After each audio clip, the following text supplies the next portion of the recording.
बिस्मिल्लाहिर्रहमानिर्रहीम, अस्सलाम वालेकुम। मैं हूं सुमेरा ख़ान और मैं वाबस्ता हूं समा टेलीविज़न से।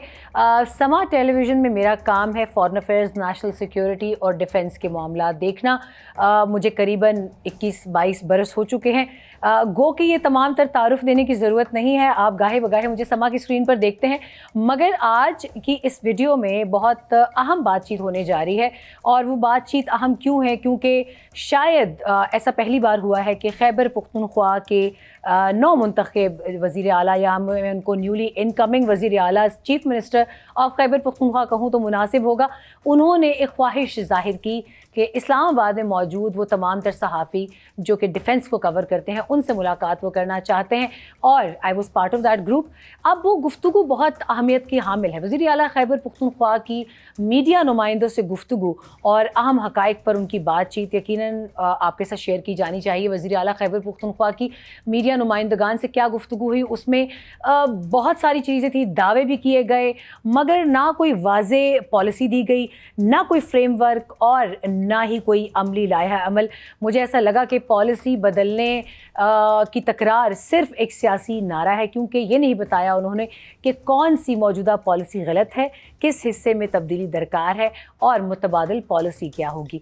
नॉन कस्टम पेड गाड़ियों के हवाले से उनसे सवालात शुरू हुए। उन्होंने बात आधी सच्चाई पर की, आधी में कुछ ये ऐसा था कि जो मुझे भी समझ नहीं आई। ये कहना कि गाड़ियाँ बैरून मुल्क से दाखिल होती हैं, हकीकत का सिर्फ एक पहलू है, बॉर्डर से वो दाखिल होती हैं। अगर वो ये समझते हैं कि गाड़ियाँ सूबे में दाखिल होने के बाद उनकी ज़िम्मेदारी ख़त्म हो जाती है, गलत है। सूबे में दाखिल होने के बाद सड़कों पर गाड़ियाँ चलती फिरती हैं। सूबाई पुलिस, ट्रैफिक निज़ाम, excise department, these are huge departments. इस मामले में वो क्या इक़दाम कर रहे हैं? जब अपनी ज़िम्मेदारी कबूल ना की जाए तो इल्ज़ाम तराशी सिर्फ सियासी शोबदाबाजी बनकर रह जाती है, ये हम सब जानते हैं। इसमें वज़ीर आला ने इस सवाल का भी जवाब नहीं दिया कि अगर वो ये समझते हैं कि मौजूदा पॉलिसी गलत है तो उन्होंने ये नहीं बताया। उन्हें ये बताना होगा कि असेंबली में उन्होंने कौन सा बिल पास करवाया, कौन सा एग्जीक्यूटिव ऑर्डर पास कराया, या कौन सा रूल पेश किया। सूबे में एनसीपी गाड़ियों की भरमार है। ख़ुद उन्होंने माना कि मलाकंड जो है वो टैक्स फ्री जोन है। ख़ुद सूबाई जो इन्फोर्समेंट की उनका लाहे अमल बताने का तरीका कार था, वो उसमें मुझे नाकाम नज़र आए हैं, और ये उनकी नाकामी का एक वाज़ेह सबूत भी है। मगर इसका एतराफ़ करने के बजाय उन्होंने सारा बोझ वफाक पर डाल दिया, जो कि एक गैर संजीदा तर्ज़ अमल है। मेरी उनसे काफ़ी डिटेल में बातचीत हुई। मैंने क्या सवाल पूछा उसकी जानिब में बाद में आती हूँ। और वज़ीर आला ने अपने बयानिए के हक़ में कोई एदाद शुमार या तहकीक भी पेश नहीं की। ना ये बताया कि सूबे में नॉन कस्टम पेड गाड़ियाँ कितनी हैं, ना उन्होंने ये बताया कि इससे कस्टम रेवेन्यू को कितना नुकसान हो रहा है, और ना उन्होंने ये बताया कि कितनी गाड़ियाँ जराइम में इस्तेमाल हुई। बग़ैर डेटा के गुफ्तगू मेरे ख़्याल से मेरे जैसे जर्नलिस्ट के लिए ये एक सिर्फ सियासी और जज्बाती बयान था। मैंने इसका भी उनके साथ जिक्र किया काफ़ी तफसील में। स्मगलिंग के रास्तों की निशानदही भी सिर्फ अल्फाज के इस्तेमाल तक महदूद रही है। कोई अमली इक़दाम या कोई मुश्तरका ऑपरेशन इस हवाले से या कोई रिपोर्ट सामने नहीं लाई गई। अगर वो लाते तो मालूम होता कि अगर रास्ते मालूम हैं तो मुतालिका इदारों की कारकर्दगी पर सवाल उठता है, जिसका जवाब वज़ीर आला ने नहीं दिया। इन तमाम पॉइंट्स को हम डिलिबरेट बाद में हम इसको एलैबोरेट भी करेंगे। इसी तरह वज़ीर आला का बार बार कोलेटरल डैमेज का लफ्ज़ इस्तेमाल करना, ये मुझे लगा कि शायद उनको इसका मतलब मालूम नहीं है, और ये या फिर उनको बताया नहीं गया कि ये बहुत गुमराह कुन बयानिया है। ये इंटरनेशनल मिलिट्री नॉर्म्स में यूज़ होता है। DGISPR ने वाज़े किया था कि पाकिस्तानी फ़ौज इंतहाई प्रिसाइज इंटेलिजेंस बेस्ड ऑपरेशन करती है, और उसके अंदर जो डैमेज होता है या इंसानी जान का नुकसान होता है वो कम से कम होता है। जहाँ तक कोलेटरल डैमेज का सवाल है, ये सवाल इसलिए पैदा नहीं होता क्योंकि हमने बहुत सारे मिलिट्री ऑपरेशंस कवर किए हैं। पाकिस्तान की फ़ौज का एहतसाबी अमल बहुत कड़ा है, बहुत सख्त है। मगर सवाल ये है कि सूबे में गैर कानूनी जो एक इल्लीगल स्पेक्ट्रम जिसको हम कहते हैं, या वॉर नेक्सस क्राइम कहते हैं, या इल्लीगल क्राइम नेक्सस कहते हैं, ये सियासी माफिया के गठजोड़ और बदउनवानी का, इसका एहतसाब कौन करेगा? बजाय बात को कोलेटरल डैमेज की तरफ घुमाने के इस जानिब कौन तवज्जो देगा? वज़ीर आला का ये भी कहना था कि वो अफ़गानिस्तान से बातचीत करेंगे। यहाँ पर मेरा एक पॉइंट ऑफ कंसर्न था कि वो बातचीत क्यों करेंगे? क्या उनके पास ये मैंडेट है? क्या उनके पास ये एडेंडम है कि वज़ीर ख़ारजा के तौर पर एक्ट कर सकें? नहीं कर सकते, क्योंकि ये वफाक का चैप्टर है। और क्या पाकिस्तान के अमन की गारंटी अफ़गानिस्तान से मांगना दुरुस्त पॉलिसी है? نہیں، ہرگز نہیں۔ مجموعی طور پر وزیر اعلیٰ کے بیانات میں نہ ٹھوس پالیسی تھی، نہ ڈیٹا، نہ قانونی بنیاد، نہ لیجسلیشن، نہ کوئی ایسی حکمت عملی جس کی بنا پر میں کہہ سکتی کہ ایسا محسوس ہو رہا ہے کہ وہ اپنی صوبائی بد انتظامی، کرپشن، خراب گورننس اور عوامی مسائل سے توجہ ہٹانے کے لیے یہ تمام تر باتیں نہیں کر رہے اور مسلسل وفاق کے اداروں کو نشانہ نہیں بنا رہے۔ بات یہ ہے کہ ان کی تیاری نہیں تھی۔ میں نے ان کو بڑے ایک کمفرٹنگ زون میں، باقی صحافیوں نے پھر بھی سخت سوالات کیے، میں نے ان کے ساتھ بالکل ایسے جیسچر میں بات کی جیسے میرے سامنے میرے اپنے ہی پاکستان کا ایک بھائی بیٹھا ہے، مگر مجھے ان کے جوابوں سے تسلی جو ہے وہ نہیں ہوئی۔ وہ مطمئن جانتے ہیں، وہ خود بھی نہیں کر پائے صحافیوں کو، کیونکہ ان کے سامنے جو صحافی بیٹھے تھے وہ پولیٹیکلی ایسوسیٹڈ نہیں تھے، وہ اپنا ہوم ورک کے پی کے حوالے سے پورا کر کے آئے تھے۔ اس پر آگے بھی بات چیت کرتے ہیں، فی الحال ہم یہ امپورٹنٹ پوائنٹس پہ بات کریں، ان کو ہم وقتاً آگے ون بائی ون آپ کے لیے ایلیبریٹ بھی کرتے ہیں۔ وزیر اعلیٰ خیبر پختونخوا کی جو مجھے ایک جواب کی ناکامی سب سے زیادہ نظر آئی وہ سی ٹی ڈی کے حوالے سے تھی۔ پولیس کے حوالے سے انہوں نے کہا کہ خیبر پختونخوا کی پولیس بہت اچھا کام کر رہی ہے، اور یہ میں نے ہی ان کو بتایا ان ریکارڈز کی نشاندہی کر کے کہ 2006 سے آنورڈز خیبر پختونخوا کی پولیس پرسنل بریوری پر دہشت گردوں کا مقابلہ کرتی ہے۔ آپ پورے پاکستان میں دیکھ لیں، کہیں بھی آپ کو بہت کم ایسے واقعات ملیں گے کہ جہاں ایک سپاہی نے یا پولیس کے ایک سپاہی نے جا کر کسی دہشت گرد کو گلے لگایا ہو، اس لیے نہیں کہ بہت محبت ہے، اس لیے کہ وہ اس کو اسی جگہ پر روک لے اور دہشت گردی کے اس واقعے کا کم سے کم نقصان پہنچے، کم سے کم لوگ اس کی زد میں آئیں۔ خیبر پختونخوا میں آپ کو بارہا یہ مثالیں ملیں گی کہ جہاں پر ایک سپاہی نے، جس کی تنخواہ نہ ہونے کے برابر ہوتی ہے، جس کی مراعات نہ ہونے کے برابر ہوتی ہیں، سی ٹی ڈی کا بھی یہی حال ہے، نہ جانے وہ کن وسائل میں گزارا کر رہے ہیں۔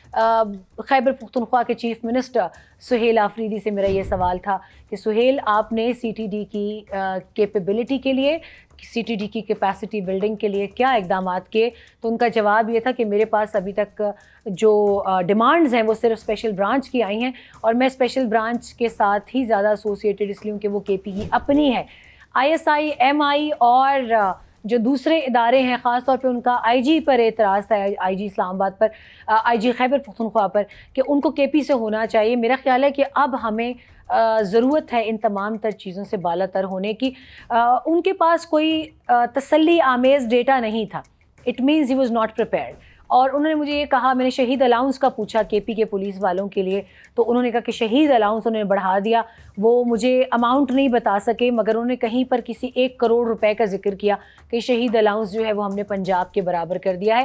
تو یہ اس کی بنیاد بھی اس سے بہت پہلے رکھی گئی تھی، جب پاکستان فوج کی جانب سے، آرم فورسز کی جانب سے خیبر پختونخوا کی پولیس، وہاں پہ قانون نافذ کرنے والے ادارے، انٹیلیجنس اور خاص طور پہ پولیس کے حوالے سے، اور ریسنٹلی جب ایک بہت بڑا اٹیک ہوا تھا پشاور پولیس لائن میں، جہاں پہ army chief field marshal Syed Asim Munir گئے تھے، اور انہوں نے اسپیشلی ایک ایکسکلوسیو بات چیت وہاں پہ پولیس کے جوانوں سے کی تھی۔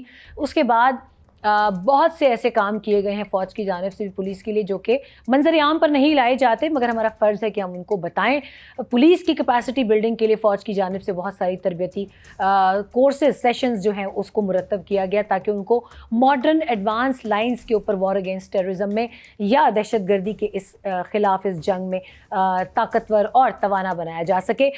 اس کے بعد سی ٹی ڈی کے حوالے سے انہوں نے مجھے کوئی ایسا جواب نہیں دیا جس سے مجھے پتہ لگے کہ سی ٹی ڈی کی ریکروٹمنٹ اور وہاں پر ان کے وسائل میں اضافہ کیا جائے گا۔ البتہ وہ مجھے فوکسڈ یہ نظر آئے، پھر میں نے ان کو یاد دلایا کہ ارسوائل فاٹا یا مرج ڈسٹرکٹس جو ہیں وہ آپ ہی کے جس 2018 کے الیکشنز میں آپ جیتے، اس سے پہلے اس کو فائنلائز کیا گیا تھا، اور ان تمام تر فنڈز کا ابھی تک وفاق کے پاس کوئی ایسا بریک اپ نہیں آیا جس میں، یا بریک ڈاؤن نہیں آیا جس میں یہ پتہ لگے کہ ارسوائل فاٹا میں خیبر پختونخوا کی حکومت نے کتنا پیسہ لگایا۔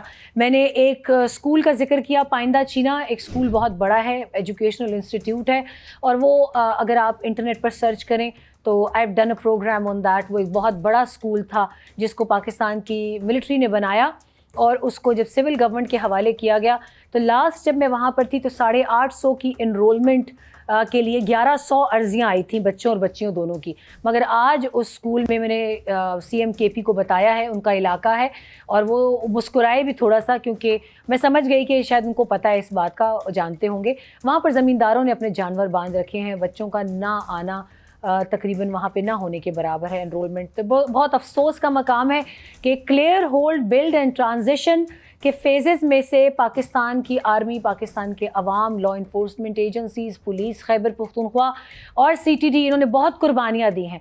उन कुर्बानियों के बाद एक इलाके में अमन लाया जाता है, मगर वो अमन देर पा नहीं रहने दिया जाता। जो ही वो इलाके सिविल अमलदारी में दिए जाते हैं, वहाँ फिर से दहशत गर्दी का राज होता है, तूती बोलता है। उन स्कूलों में दहशत गर्दों की पनाहगाहें बन जाती हैं, या वहाँ के लोकल ज़मींदार अपने जानवर बांधते हैं। तो इसको अगर हम खैबर पख्तूनख्वा का मुस्तकबिल कहें तो बहुत अफसोस का मकाम होगा। सुहेल बार बार 3,500 अरब या इससे मिलती जुलती किसी रकम का मुतालबा करते रहे वफाक से, मगर वो अपनी ज़िम्मेदारियाँ लेने को तैयार नहीं है। वाना के बच्चों का मैंने उनसे पूछा कि वाना के बच्चे पहले हमारे और आपके बच्चे हैं, खैबर पख्तूनख्वा के बच्चे हैं।